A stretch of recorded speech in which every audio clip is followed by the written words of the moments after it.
Hey guys, what's up? Welcome to MORZ 2, or the episode 2 of Making of Robot Zombies. So, in our last episode, I got done, or mostly done, with the modeling. So I created all of these game objects. There was a chair, a table, a street lamp, I don't know, there's a bunch of them.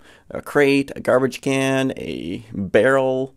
But yeah, there's a bunch of models, and I created all of them, and I created the UV maps.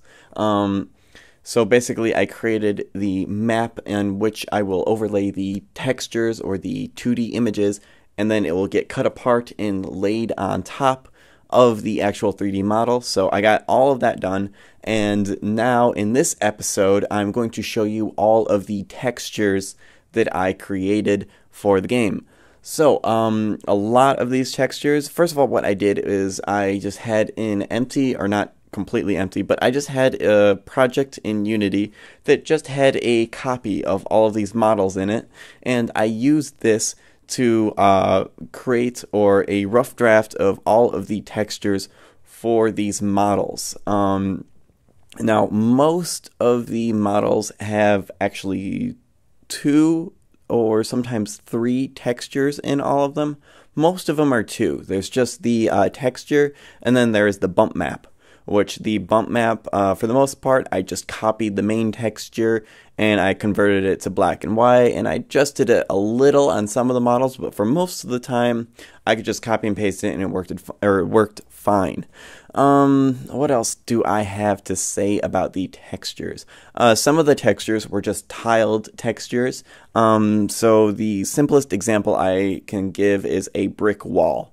So I created a texture that can be tiled, and you won't be able to see the seams. Now the seam is basically if you take two images that mostly look the same, like let's say you take a picture of some grass, and you take the exact same picture and you lay them side by side, you're going to be able to see that line of where one picture ends and the other picture starts. So I created some tiled textures where I made sure I lined up the picture correctly, like in this case where I'm talking about bricks.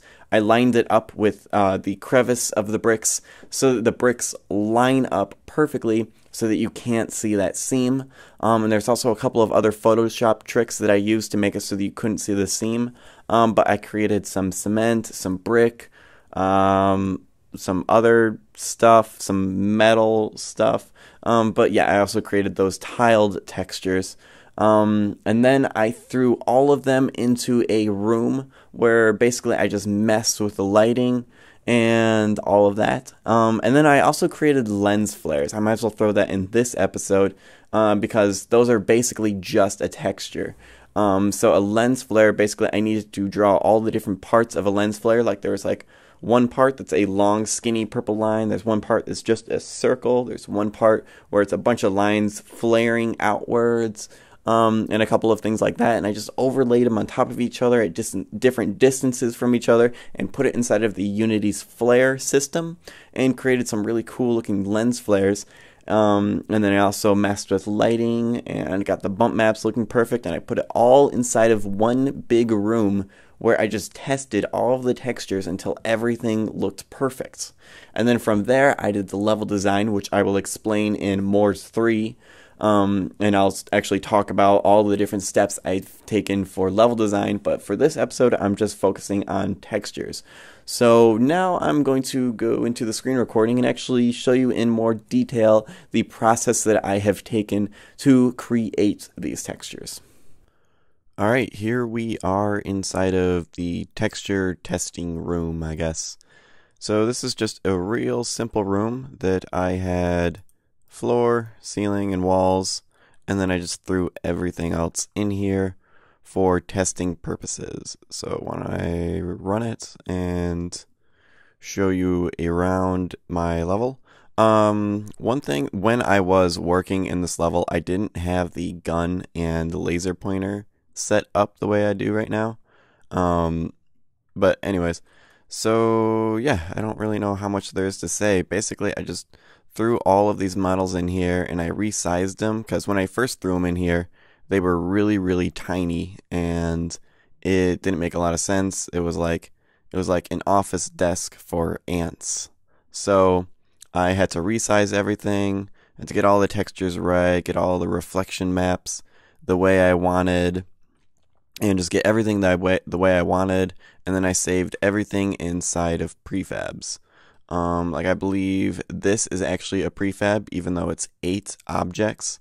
I threw that all inside of a prefab.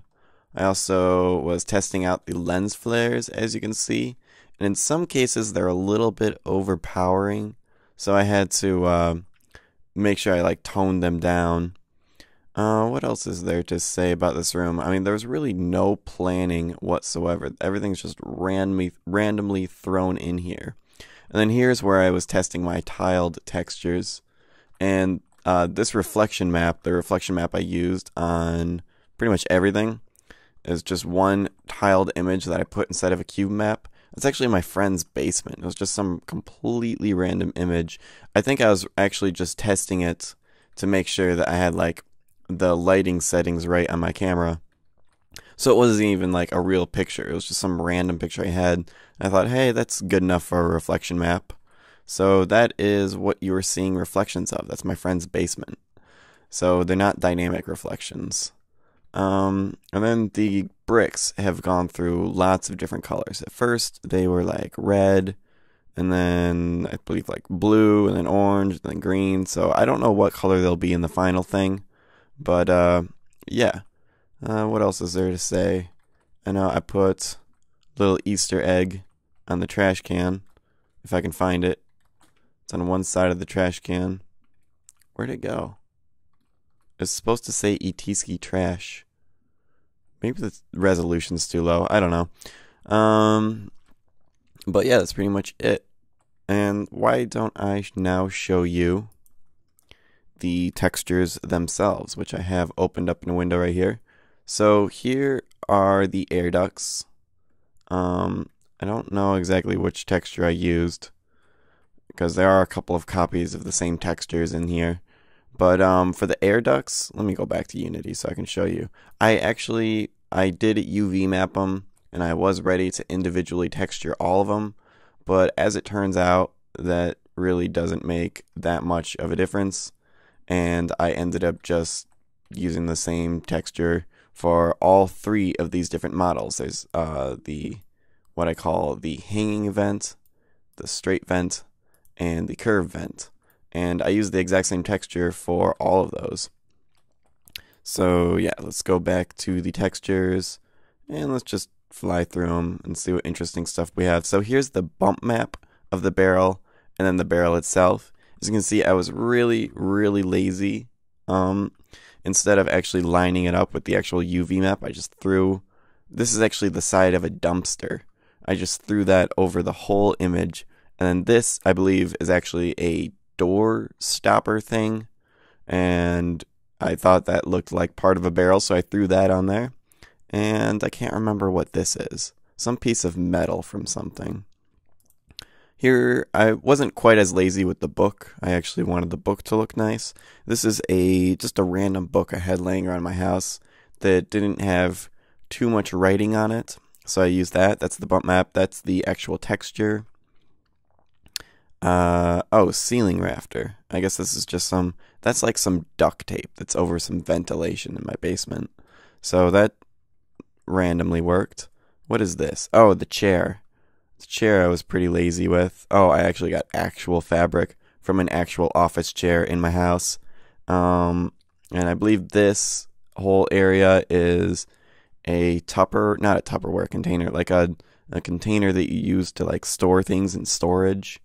What is this? Oh, this is the computer. I think I need to do a little bit more work on the computer. I don't know. This is the computer screen. It's just black right now. I need to add something cool to that. Crate. The crate, I believe this is the side of my pool table. And I just have a bunch of random layers. I didn't spend too much time making these all look good by themselves. I just wanted them to look good enough on the actual texture. Here is the table, the fence, filing cabinet, or this is the bump map of the filing cabinet, the actual filing cabinet. Oh, there's where it says ETeeski trash. I knew I threw that in there. what was this? A hanging lamp. So yeah, this is all of my texture work. As you can see, I pretty much just came up with generic textures and threw them over an area of where I wanted those textures to be. So yeah, now what else do I have? Oh, here's the tiled textures. So here's the bump map of the bricks, the actual bricks, cement, wood. These were interesting coming up with the bump maps for, because I didn't use the actual image. I just created an outline and then I copy and pasted the shape about 1,000 times, and then I added it a little bit lighter right here and a little bit darker right here, and then all black right here, because light things come forward and dark things go back. That's the way the grayscale bump maps work in Unity. What else? What is this? I don't know. That's just like the metal texture, tiles. So that's pretty much my technique with creating the bump maps. First, I create the actual texture that I want. I line it up so that it tiles, and then I copy and paste it, and then I just keep on modifying it in black and white until the bump maps look really cool. So yeah. Oh, and then here are the lens flares. And as you can see, they are extremely, extremely dark. So why don't let's see. I think I'm going to have to go back into Unity. And I'm just going to open it up in Photoshop so I can show you how this file was working out. I should have opened this beforehand. Alright, here it goes. That didn't take too long. And turn off this layer, and that's how bright it originally is. Now, why don't I save that? Oh, it's because it's open up in here. I gotta exit out of that, I suppose. Let's see if now it works. So I'm gonna click on that. I'm gonna save it. Yep. Okay. Now, as you can see, the lens flares are overwhelmingly bright, and you can't even see anything. It just blinds you. So that's why I had to make them so dark. So let me go back into Photoshop and add back in that layer that made it really dark. Also, there's like that shape that I had, but I decided I didn't want that. So yeah, even though it looks like it's just a black image, it has some very subtle shapes in it, and that is what I ended up using. Let's see, do I have anything else? Oh, my texture library. This is something I want to show off. So these are about, let's see, I guess close to 500 pictures of just pictures that I've taken with the intention of using them as textures for video games. So I do photography as a hobby. I've been doing that for maybe like 6 years or so. So I'm pretty familiar with a camera and taking pictures. I would show you some of my other pictures, but I would need to get permission from the models that I got the pictures from. So I'm just going to show you the textures for my video games. What is there to show? These are all really old pictures that I took with my old camera, and I did end up using some of these. So these pictures do look pretty detailed, but my new camera is a lot more detailed, and I really like those images better because I have a lot more pixels to work with. But because I'm shrinking all of these down to like 1024 or like 512, it really doesn't matter too much what the resolution of your camera is. What else do I have to show? I know there's double rainbow. I want to show that off. As I was taking pictures, I just randomly saw a double rainbow, so I had to take a picture of it, of course. What else do I have to show in here? There's really not much to show. I really just went around my house and just took pictures of things that I think would either work in the video game that I'm making now or video games I'm making in the future. Like all of these I took for Galaxia interface, and I ended up really not using most of them. And then once we get down here is where I started taking pictures for robot zombies, and I think I used an even mix of the two sets of pictures, and it all just kind of blends into the same library. So I'm hoping over the years my library just keeps on getting bigger and bigger, and I just have more and more pictures to work with. It's just a cool thing to have. I had some cool sunset pictures. Let's see, down here. I don't think I ended up using any of these. What I ended up using was like the daytime pictures. See, this picture right here was actually taken during the day, or it was more blue like this. I think this is the original picture, and I modified it to look like the colors were like sunset colors. And that is what I ended up using for the sky sphere, which I will show in the next episode. So yeah, that is pretty much everything that I had to show off as far as the textures go, to just show you my general process of how I created the textures for my game. So yeah, I guess until my next episode, I'll see you guys later, and keep making games.